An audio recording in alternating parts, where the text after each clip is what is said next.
გუშინდელი დღე 12 მარტი იყო საკმაოდ დატვირთული, არა მარტო აქციების თვალსაზრისით, პირველ საათზე საქალაქო სასამართლოში დაიწყო 8 პოლიტპატიმრის მორიგი სასამართლოს სხდომა.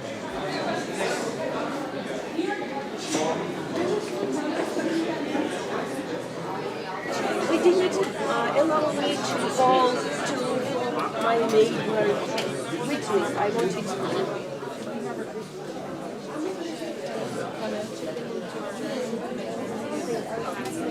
რამდენიმე წუთში იწყება ახლა სასამართლო პროცესი 8 პოლიტპატიმრის საქმეზე, მათ შორის არიან 19 წლის და 21 წლის ახალგაზრდები და სტუდენტები, ირაკლი მიმინაშვილი, ზვია ცეცხლაძე, ალბათ გეცნობათ ეს გვარები, ან მათი მშობლები უკვე აქ არიან და ელოდებიან სასამართლო სხდომაზე შესვლას. 8-ვე ეს ადამიანი არის დაკავებული დეკემბრის შემდეგ აქციებზე, ანუ საპროტესტო აქციებზე, მათ შორის რამდენიმესთან პოლიცია სახლში შევიდა, ხრეკის შედეგად აიყვანეს და ყველა მათგანი არის სისხლის სამართლის მუხლით დაჭერილი, ჯგუფურ ძალადობას ედავება მათ პროკურატურა, თუმცა უკვე მესამე თვეა სასამართლო პროცესები მიდის და პროკურატურა საქმის გადადებას ითხოვს და სასამართლოს თანხმდება ყოველ ჯერზე და დღეს არის მორიგი პროცესი. შინ 11 მარტს არასამთავრობო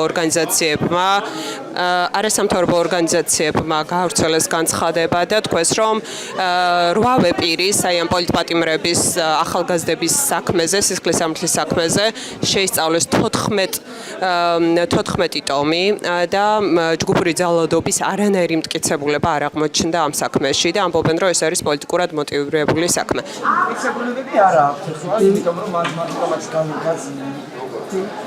სამი თვე. რაღაცას მოძებნებენ ციხეებში, სიტუაციებში სულები არის თემაც იყო. ანუ ვერანაირად ვერაფერი ვერ შეძლეს და ეხლა ნახეთ. დღეს მონაცემებით სულ არის 50 პოლიტპატიმარი სისხლის სამართლის მუხლით დაკავებული წინასწარ პატიმრობაში. ერთადერთი ახალგაზრდა გამოუშვეს, მამის ასე ვთქვათ დაკვირვების ქვეშ უნდა იყოს, დანარჩენები, რომლებიც აქციებზე დააკავეს, არიან დღემდე წინასწარ პატიმრობაში და ელოდებიან სასამართლოს განაჩენს. ხო, თვითონ სასამართლო პროცესზე მოკლედ რომ გითხრათ, აქამდე პროკურატურას არ ქონდა წარმოდგენილი ესეთი მყარი მტკიცებულებები, რომელიც დაადასტურებდა ამ ადამიანების სისხლის სამართლებრივ დანაშაულებს. დავით მგელიაშვილი იყო გუშინ მოსამართლე და მისი გადაწყვეტილებით უკვე საქმე არსებითი განხილვის ეტაპზე გადავიდა, ანუ პროკურატურამ გუშინ უკვე წარმოადგინა გარკვეული მტკიცებულებები, თუმცა ადვოკატების თქმით ეს მტკიცებულებები არის უბრალოდ Facebook-ზე ყალბი გვერდებიდან აღებული ვიდეოები, რაც არ შეიძლება გახდეს საფუძველი ადამიანის, თქვათ, სისხლის სამართლის პასუხისმგებაში მიცემისა, მით უმეტეს ეს ყველაფერი ადვოკატების განმარტებით არ ამტკიცებს, რომ 8 პოლიტპატიმარი ჯგუფურ ძალადობაში იღებდა მონაწილეობას და ადვოკატებისვე განმარტებით პროკურატურის მიერ წარმოდგენილი ეს ვიდეო ჩანაწერები არ არის მტკიცებულება იმისა, რომ ეს ადამიანები სისხლის სამართლებრივ დანაშაულს ჩადიოდნენ აქციაზე. შემდეგი სასამართლო პროცესი უკვე 24 მარტს ჩაინიშნა. 8 ბრალდებულიდან 3-ს მინდა გვარები წაგიკითხოთ, ზვია ცეცხლაძეს, ვეფხია კასრაძეს და ვასილ კაძელაშვილს ბრალად ედება ჯგუფური ძალადობის ორგანიზება და ხელმძღვანელობა, რაც ითვალისწინებს 6-დან 9 წლამდე პატიმრობას. აი ამ 8-დან 5-ს, ანუ გიორგი გორგაძეს, ირაკლი მიმინაშვილს, ინსაფალიევს, თორნიკე გოშაძეს და ნიკოლოზ ჯავახიშვილს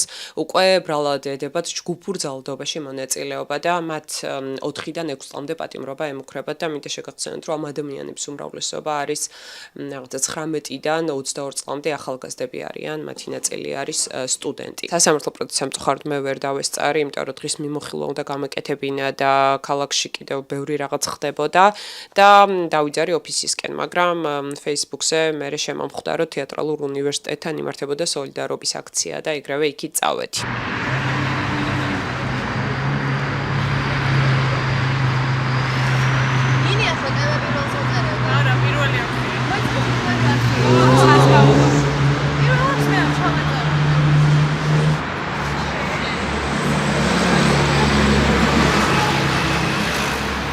ხო, ეს არის ხა თეატრალური უნივერსიტეტის შენობის მოპირდაპირე მხარე, სადაც 80 დღეზე მეტი სტუდენტები აპროტესტებდნენ ქვეყანაში მიმდინარე მოვლენებს, მაგრამ 9 მარტს ადმინისტრაციამ უცებ დაიწყო შენობის დეზინფექცია, ისე რომ სტუდენტებს არ შეუთანხმდა. რის შემდეგაც სტუდენტებს და ადმინისტრაციას შორის მოხდა შელაპარაკება. მოკლედ ადმინისტრაციამ გამოიძახა პოლიცია და პოლიციამ უთხრა, რომ მეორეჯერ თუ გამოიძახებდა ადმინისტრაცია მათ მოუწევდა სტუდენტების დაჯარიმება და მართლაც დაახლოებით საათნახევარში პოლიცია 9 მარტს დაბრუნდა უკან და 10-მდე სტუდენტი, პროტესტში მონაწილე სტუდენტი დააჯარიმა 5,000 ლარიანი ჯარიმებით, ან ქუთრები გამოუწერა. 5,000 ლარი სტუდენტებისთვის ნიშნავს 2 წლის გადასახადს. და რაღაცნაირად გვეგონა, რომ ეს ყველაფერი, ანუ ბოლო იქნებოდა, რაც რითაც შეეძლო ადმინისტრაცია სტუდენტების დასჯა, მაგრამ მეორე დილით უცებ სტუდენტებმა მიიღეს მეილზე შეტყობინება, რომლითაც მათ გაიგეს, რომ სტუდენტური სტატუსი შეუწყდათ. ანუ უნივერსიტეტს ყავს ეთიკის კოდექსის კომისია, რამდენიმე ადამიანი შედის მასში და ამ ეთიკის კომისიის წევრებმა 2 ადამიანის გარდა ყველამ ხელი მოაწერა სტუდენტებისთვის სტატუსის შეწყვეტაზე. ჩვენ ყოველდღიურად ვაპირებთ აქ მოსვლას, დღისითაც და საღამოსაც, საღამოს საზმაუს მარშს ხვდებით ხოლმე და განცხადებებს ვაკეთებთ სტუდენტები. ჩვენთან ერთად არიან სხვადასხვა უნივერსიტეტების სტუდენტები და მოვდივართ აქ იმისთვის, რომ გავაპროტესტოთ ის უსამართლო გადაწყვეტილება, რომელიც ჩვენი გარიცხვის შესახებ მიიღეს.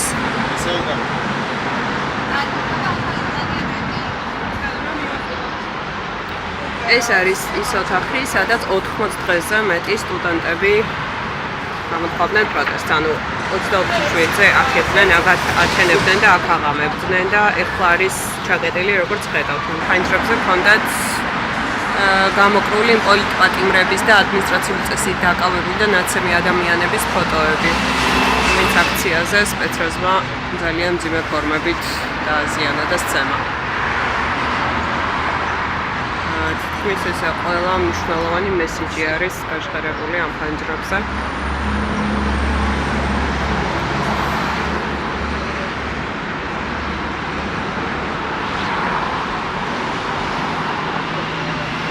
და 7 საათზე ტრადიციულად მე ვარ ხოლმე საზოგადოებრივი მაუწყებლის წინ.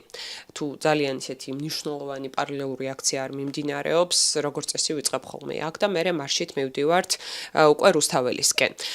დღის განმავლობაში რა უბრალოდ საღამოს რაც აქციებია ხოლმე, ეხლა გადავწყვიტეთ, რომ პატარა დღიურებივით გავაკეთო მეორე დღეს რა, წინა დღეს რა ხდებოდა, ოღონდ აი თავისი რაღაც შინაარსები დაამბებით რა. არ გინდა ორი სიტყვა მითხრა, რას ფიქრობ ამ იდეაზე, ვინმეს დაინტერესებს ამ პირობებში? შენი აზრით? ღიური? ხო, აი წინა დღის მიმოხილვა, ოღონდ მარტო დინამიკა არა აქციების. აი თქვათ რა დისკუსიებიც არის ხოლმე, მაგ შინაარსების ცოტა ჩაშლა რა. ხო, შეიძლება იმუშაოს? თუ ვინმეს უნდა, ანუ უბრალოდ იქიდან გამოვდივარ, რომ რა ხდებოდა გუშინ, ანუ იმიტომ რომ ვიღაცა შეიძლება რუტინიდან ამოვარდა, ამას ორგანიზებული ხდებოდა, რომ ნახავს. მე მგონი რომ იმუშაოს. ხო. მადლობა. კი.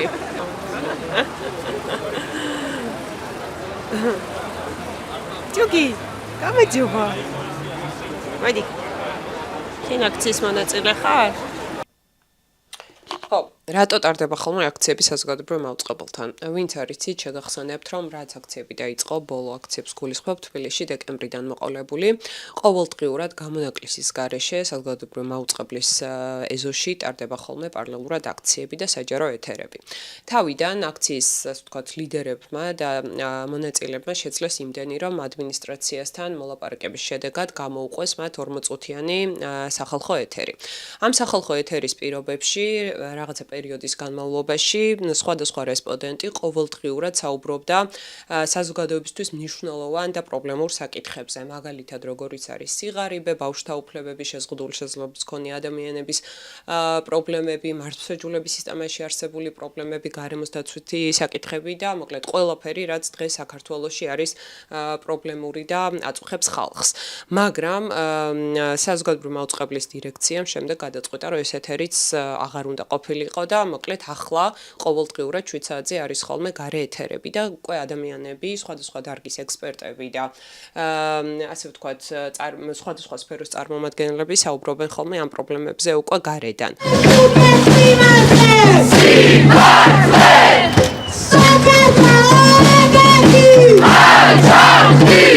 ერთმანეთს არ გაუცვალო ნაზრები. რომ არ თქვა რომ უინახე ეს ადამიანი უკან გაათავისუფლეს. რატო ითხოვდნენ სახალხო ეთერს, ხო? რეალურად ამის ვალდებულება აქვს საზოგადოებრივ მაუწყებელს თავისი დაარსების დღიდან, რაც საზოგადოებრივ ტელევიზიად ჩამოყალიბდა, იმიტომ რომ ეს ტელევიზია ფინანსდება ჩვენგან, ანუ ხალხისგან.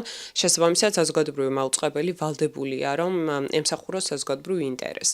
საზოგადოებრივი ინტერესი კი არის ის, რომ ქვეყანაში რა გამოწვევებიც არსებობს სხვადასხვა სფეროში, ეს ყველაფერი ყოველდღიურად უნდა იყოს საზოგადოებრივი მაუწყებლის ეთერში, თუმცა დღეს ამისთვის უწევს ბრძოლა ხალხს. და გუშინდელი აქციის დღეც იყო ამისი ძალიან კარგი მაგალითი. ხო, გუშინ არ იყო სტანდარტული აქცია, არ იყო მხოლოდ გარე ეთერი.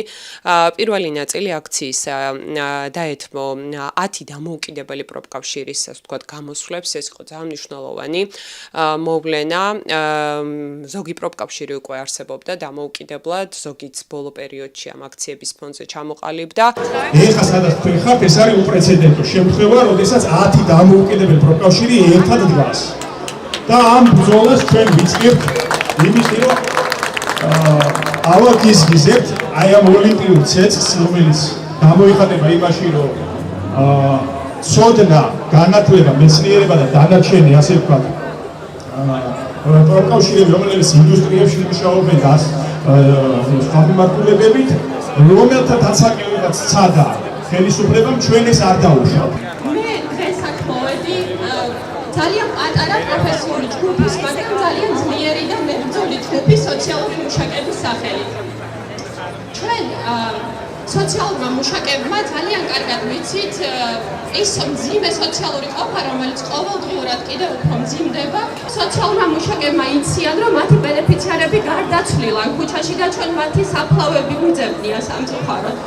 და ჩვენ ამას ძალიან განვიცდით და ძალიან განვიცდით 2019 წელში, როცა ვეღარ გავუძველით და მოვაწყოთ უპრეცედენტო გაფიცვა. ამ გაფიცვას წინ უძღოდა ძალიან სამწუხარო ფაქტი, ასევე 4 წლის ბავშვის გარდაცვალება სახელმწიფო ზრუნვის ქვეშ. და მე არ ვიცი, ამაზე უარესი რა შეიძლება რომ ქვეყანაში მოხდეს.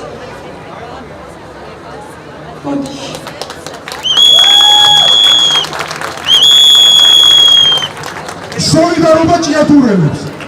სოლიდარობა მაგარებს. აქ არიან სხვადასხვა სფეროს წარმომადგენელი პროფკავშირები, ასე ვთქვათ. მათ შორის არიან საჯარო მოხელეების, სოციალური მუშაკების, მუსიკოსების, არქიტექტორების პროფკავშირის წარმომადგენლები და თითოეული მათგანი გამოდის და თავის აზრს აფიქსირებს, რატომ არის დღეს მნიშვნელოვანი პროფკავშირების არსებობა. ხო, აი ამ პროტესტშიც და ზოგადადაც შრომითი უფლებების დაცვის კუთხით. სწორედ პროფკავშირების სიტყვით გამოსვლისას ვთქვი გავიგეთ, რომ თეატრალური უნივერსიტეტის რექტორი უნდა ყოფილიყო 10-საათიან ეთერში საზოგადოებრივი მაუწყებლის და სტუდენტების გარეშე, ხო, ანუ მასთან პოლემიკაში ვერავინ ვერ შევიდეოდა, ამიტომ თეატრალური უნივერსიტეტის აი ამ გაფიცულმა სტუდენტებმა, რომლებზეც უკვე წინა ნაწილში მოგიყევით, გადაწყვიტეს, რომ წამოსულიყვნენ საზოგადოებრივ მაუწყებელთან და აქციას შეერთებოდნენ. მადლობა პირველ რიგში მოგესალმებით. პირველ რიგში ვიტყვი იმას, რომ დღეს, როგორც ვიცით, 10 საათზე აქ პირველ არხში მოდის გიორგი შალუტაშვილი, რექტორი თეატრალური უნივერსიტეტის.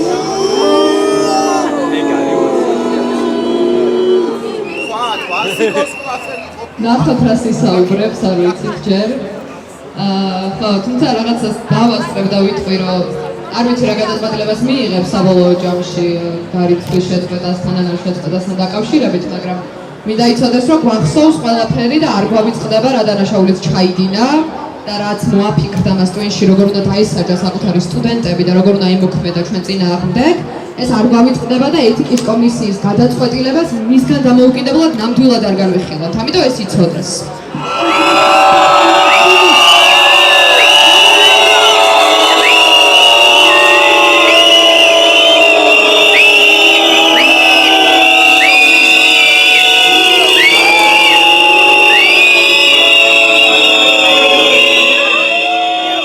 აქციის მიმდინარეობისას სტუდენტების ნაწილი ისმენდა რექტორის გამოსვლას პირდაპირ ეთერში. უცებ აქციაზე გამოაცხადეს, რომ მათ სურთ საზოგადოებრივი მაუწყებლის პირდაპირ ეთერში შესვლა და რექტორისთვის პასუხის გაცემა, იმიტომ სტუდენტების თქმით, რექტორმა ძალიან ბევრი ცრუბრალდება გააჟღერა მათი მისამართით, შესაბამისად მათ სჭირდებოდათ, რომ პასუხი გაეცათ, ხო, რექტორისთვის.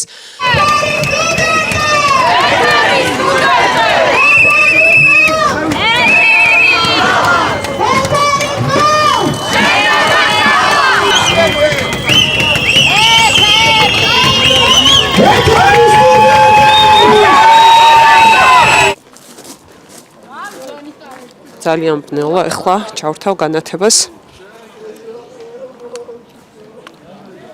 ხო, მე მგონი ვჩანვარ. მოკლედ, საზოგადოებრივი მაუწყებლის შენობის უკანა მხარეს მიდიან ეხლა სტუდენტები, საიდანაც დიდი ალბათობით გამოვა რექტორი და უნდათ რომ გამხატონ პროტესტი.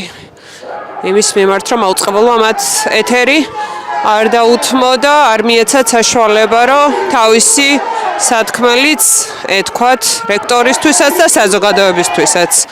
ნახოთ, როგორ გაგრძელდება ახლა ამბები.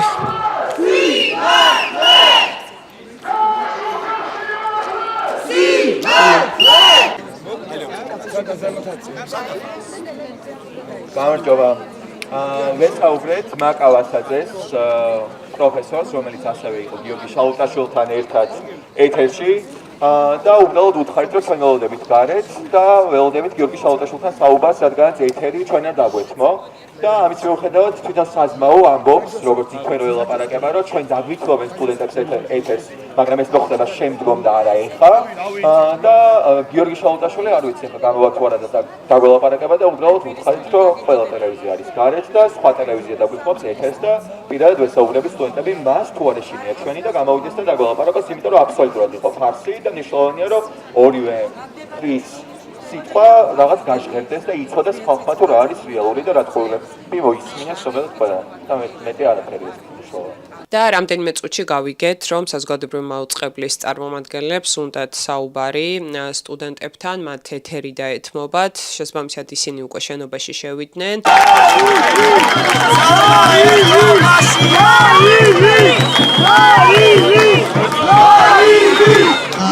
მოკლედ პარასკევს 10 საათზე ჩაინიშნა ლაივ ეთერი.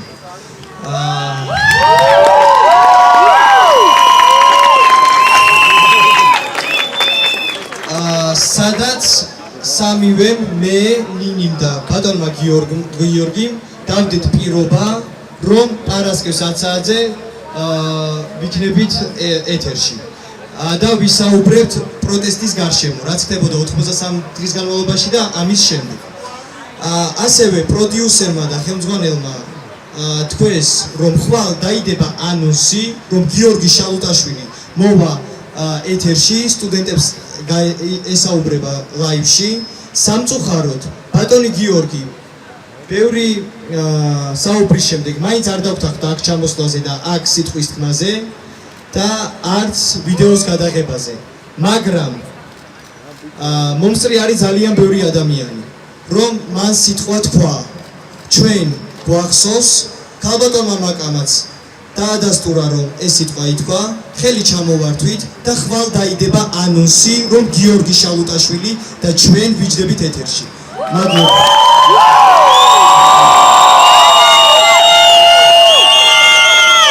გუშინდელი სტუდენტების ეს აქცია და ხმაური საზოგადოებრივი მაუწყებლის შენობის გარშემო იყო ძალიან ცხადი მაგალითი, რა პრობლემები აქვს დღეს საზოგადოებრივ ტელევიზიას, ხო, ჩვენს ტელევიზიას. გარდა იმისა, რომ იქ ძალიან ბევრი პოლიცია იყო ადგილზე, რის საჭიროებაც რეალურად არ არსებობდა. პარალელურად გეტყვით, რომ ყოველდღიურად, როდესაც გარეთერები იმართება ხოლმე საზოგადოებრივი მაუწყებლის შენობაში, ანუ ფანჯრის იქით, ყოველთვის არის მობილიზებული პოლიციის თანამშრომლები, მათ შორის ნიღბიანი მრავალწლოვანი ადამიანები ხოლმე, რომლებიც აქეთ აქციის მონაწილეებს ყოველდღიურ რეჟიმში ფოტოებს უღებენ და გუშინაც დავინახეთ რამდენიმე ესეთი ხუდ ჩამოფარებული ადამიანი, რომელიც სახეს მალავდა, გამოდიოდა დერეფანში, ასე ვთქვათ, ფანჯრის უკანა მხარეს გვიღებდა ხოლმე ფოტოებს და უკან შედიოდა, ხო? და აი ამის პარალელურად სტუდენტებს მოუწიათ ბრძოლა ხმაური, ყვირილი იმისთვის, რომ მათთვის ეთერი დაეთმოთ. ეს გარდა იმისა, რომ ძალიან ისეთი დრამატული ამბავია, ანუ ჟურნალისტიკის ძალიან მარტივი პრინციპის დარღვევაც არის, ხო? ჩვენ პირველ კურსზე გვასწავლეს ჟურნალისტიკის ფაკულტეტზე, რომ დაბალანსებული ჟურნალისტიკა ნიშნავს იმას, რომ როდესაც ერთ მხარეს ეკითხები რაღაცას აზრს და კითხვებს უსვამ, აუცილებლად კითხვები უნდა დაუსვა მეორე მხარესაც. მით უმეტეს ესეთ კონფლიქტურ და ესეთ მძაფრ მდგომარეობაში, როდესაც საქმე ეხება, ასე ვთქვათ, სტუდენტებისთვის სტატუსის შეჩერებას, დაჯარიმებას, ხო, 5000 ლარიანი ჯარიმები ნიშნავს ამ სტუდენტებისთვის 2 წლის გადასახადს. ესეთ მძაფრ სიტუაციაშიც კი საზოგადოებრივ მაუწყებელს აზრადაც არ მოუვიდა, რომ რექტორის წინ დაესვა სტუდენტები და მოესმინა ორივე მხარის პოზიცია, ორივე მხარის დაბალანსებული აზრი. არა, რეალურად სტუდენტებს მოუწიათ გუშინ ძალიან ბევრი ხმაური და ნერვიულობა, რომ პარასკევს ისინი 10 საათზე დასხდნენ რექტორის წინ, ღია ეთერში, პირდაპირ ეთერში და ისაუბრონ პრობლემებზე, ხო? პარასკევს მოვისმენთ ორივეს პოზიციას, გავიგებთ არა მხოლოდ რექტორის აზრს, ასევე სტუდენტების აზრსაც, რა მოხდა რეალურად თეატრალური უნივერსიტეტის აი ამ პროტესტის პირობებში, რატო დაჯარიმდნენ, რატომ გაიმეტა უნივერსიტეტის ადმინისტრაციამ ეს სტუდენტები და ახალგაზრდები აი ამ ხელა კოლოსალური ჯარიმებისთვის და მეორე მხრივ რატომ გაიმეტა ისინი სტატუსის შეწყვეტისთვის. ეს იყო პირველი ვიდეო, პირველი მცდელობა პროექტ 64-ისა. მე შეძლებს დაგვარად ყოველ დღე ვეცდები ხოლმე, რომ მოგიყვეთ რა ხდებოდა წინა დღეს აქციებზე საინტერესო, სად იყო ესეთი ცხელი წერტილები, რა მოხდა, როგორ დასრულდა და ასე შემდეგ. გამოგვიწერეთ YouTube-ზე, თქვენ მხარდაჭერა ძალიან მნიშვნელოვანი და დაგველოდეთ ხოლმე.